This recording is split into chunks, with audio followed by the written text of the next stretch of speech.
안녕하세요. 로데 시니어 사운드 디자이너 이한입니다. 오늘은 여러분들이 온라인에 남겨주신 오디오 관련 질문들에 답해보려 합니다. 쉽고 재미있게 설명해 드릴게요. 그럼 바로 시작해볼까요? 첫 번째 질문입니다. 사운드 디자이너, 사운드 에디터, 오디오 엔지니어, 믹싱 엔지니어의 차이점이 뭔가요? 라는 질문인데요. 우선 현장에서 소리를 녹음하는 과정부터 얘기해보죠. 보통 촬영 현장 녹음은 프로덕션 믹서나 붐 오퍼레이터, 동시녹음 기사들이 담당합니다.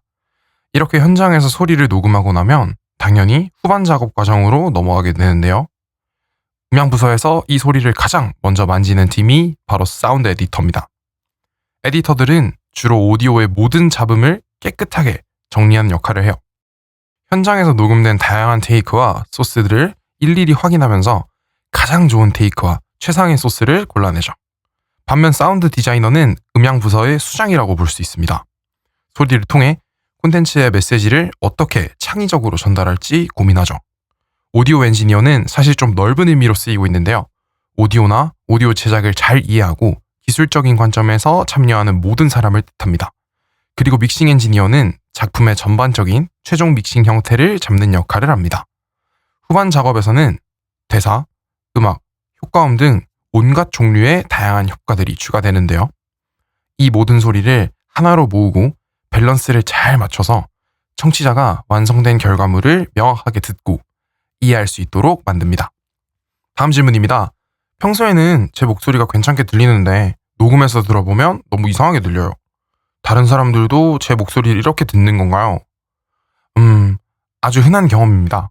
우리가 평소에 듣는 자신의 목소리와 녹음된 목소리가 다른 이유는 아주 단순한 물리적인 원리 때문입니다. 평소에는 공기를 통해 들리는 소리뿐 아니라 두개골을 통해 전달되는 진동까지 함께 듣기 때문에 목소리가 더 낮고 풍부하게 느껴집니다. 하지만 녹음된 소리는 이런 내부 진동이 빠진 다른 사람들이 실제로 듣는 목소리에 훨씬 가깝습니다. 비슷한 느낌을 경험해보고 싶다면 양손을 귀 뒤에 살짝 대고 말해보세요. 평소보다 실제 다른 사람들이 듣는 목소리에 조금 더 가까운 소리를 들을 수 있을 겁니다. 그리고 무엇보다 자신의 목소리에 대해서 누구나 유독 엄격합니다. 거울을 볼 때 남들은 신경 쓰지 않는 작은 부분까지 스스로는 계속 보게 되는 것과 비슷하죠. 그러니 너무 걱정하지 마세요. 녹음된 것을 자주 듣다 보면 자연스럽게 익숙해지고 어색함도 줄어들 거예요. 다음 질문입니다. 음향 작업에서 자주 하는 실수가 무엇인가요? 녹음, 장비, 오디오 밸런스 등에서 피해야 할 만한 일반적인 팁이 있는지 궁금합니다. 초보자와 전문가의 실수 모두 좋습니다. 네, 전 지난 20년 동안 소리를 녹음하면서 정말 많은 경험을 쌓고 수많은 실수도 봐왔습니다. 그 중에서 가장 중요한 건 마이크와 소리의 거리입니다. 이건 정말 중요한데도 자주 과소평가되곤 해요. 사람들은 촬영장 어딘가에 마이크가 있기만 하면 소리가 아주 깔끔하게 녹음될 거라고 생각하는 경향이 있거든요. 하지만 당연하게도 목소리에 마이크가 가까우면 가까울수록 소리가 훨씬 더 선명해집니다. 또 하나 꼭 기억해야 할 것은 녹음하는 내내 바로 오디오를 모니터링하는 것입니다. 촬영 전에 레벨을 맞췄다고 해서 끝이 아닙니다. 촬영 중에는 언제든 상황이 달라질 수 있습니다. 비행기가 지나가는 소리가 들어올 수도 있고 마이크 연결이 끊기거나 입력이 클리핑될 수도 있죠. 그래서 항상 누군가는 헤드폰으로 녹음 상태를 확인하면서 문제가 생기면 즉시 대응할 수 있도록 해야 합니다. 다음 질문입니다. 가수들은 노래를 처음부터 끝까지 한 번에 녹음하나요? 아니면 한 구절씩 반복해서 녹음하나요? 이건 아티스트마다 작업 방식이 다릅니다. 많은 가수들은 먼저 곡 전체를 한번 불러봅니다. 이후 마음에 들지 않는 부분만 골라서 다시 녹음하는 방식으로 진행하죠. 예를 들어 로데 유튜브의 원마이크 시리즈는 라이브 감성을 담는 프로젝트였기 때문에 곡 전체를 처음부터 끝까지 연주한 뒤 한 번 더 전체 테이크를 녹음했습니다. 반면 어떤 아티스트는 한 소절이 만족스러울 때까지 계속 반복해서 녹음하기도 합니다. 어떤 곡은 1시간 만에 끝나는 경우도 있고 어떤 곡들은 며칠이 걸리는 경우도 있습니다. 결국 아티스트의 스타일과 곡 난이도에 따라 달라진다고 볼 수 있죠. 다음 질문입니다. 왜 영화는 대사는 잘 안 들리는데 액션 장면만 크게 들리나요? 이건 다이나믹 레인지 때문입니다. 다이나믹 레인지란 쉽게 말해 어떤 콘텐츠에서 가장 큰 소리와 가장 작은 소리 간의 차이를 뜻합니다. 영화처럼 호흡이 긴 콘텐츠에서는 가장 조용한 부분과 시끄러운 부분의 차이를 크게 두게 되는데, 그래야 폭발이나 액션 장면이 훨씬 더 강한 임팩트를 줄 수 있기 때문입니다.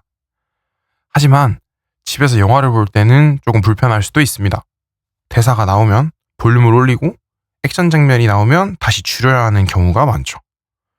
다행히 요즘 TV나 사운드바에는 큰 소리와 작은 소리의 차이를 줄여주는 기능이 들어가 있는 경우도 많습니다. 구매하신 기기의 사운드 설정에서 컴프레션, 다이나믹 레인지 컨트롤, 나이트 모드 같은 기능을 사용해 보시면 훨씬 더 편안하게 감상하실 수 있을 겁니다. 다음 질문입니다.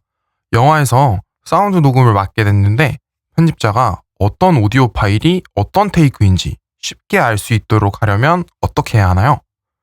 영상과 오디오를 따로 녹음하셨다면 후반 작업에서 두 파일을 정확하게 맞출 기준이 필요합니다. 그래서 사용하는 것이 바로 이 슬레이트입니다. 슬레이트에는 장면 번호와 테이크 번호를 적어두기 때문에 편집자가 어떤 촬영인지 바로 확인할 수 있습니다. 오디오 녹음에서도 장면 번호와 테이크 번호를 직접 말해두면 나중에 파일만 들어도 어떤 장면인지 쉽게 확인할 수 있습니다. 그리고 슬레이트를 딱 하고 치는 순간 생기는 파형을 기준으로 영상과 오디오의 싱크를 정확하게 맞출 수 있습니다. 이 간단한 과정만으로도 후반 작업이 훨씬 수월해지실 겁니다. 다음 질문입니다. 마이크 위에 씌우는 털 달린 커버는 무슨 역할을 하나요?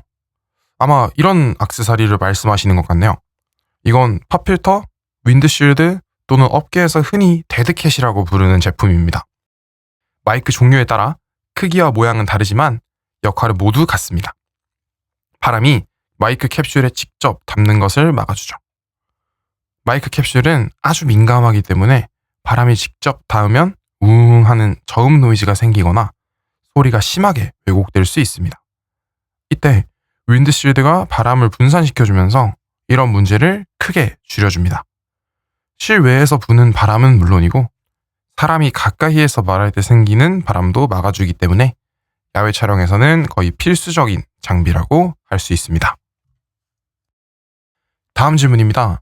휴대폰용 무선 마이크를 사려고 하는데 멀리 떨어져 있어도 녹음이 잘 될까요? 예를 들어 아이의 발표회나 졸업식처럼 무대 위의 목소리를 또렷하게 담고 싶을 때 아주 좋은 활용 방법입니다. 송신기를 아이에게 착용시키고 객석에서는 휴대폰에 연결된 수신기로 녹음하면 훨씬 선명한 소리를 얻을 수 있습니다. 보통 공연장 정도의 거리라면 대부분 무선 마이크가 충분히 커버할 수 있습니다. 다만 송신기와 수신기 사이에 큰 장애물이 있으면 신호가 약해질 수 있는데 주의해야 합니다. 제품마다 최대 수신 거리가 다르기 때문에 구매 전에 지원 거리를 확인해 두는 것도 중요합니다.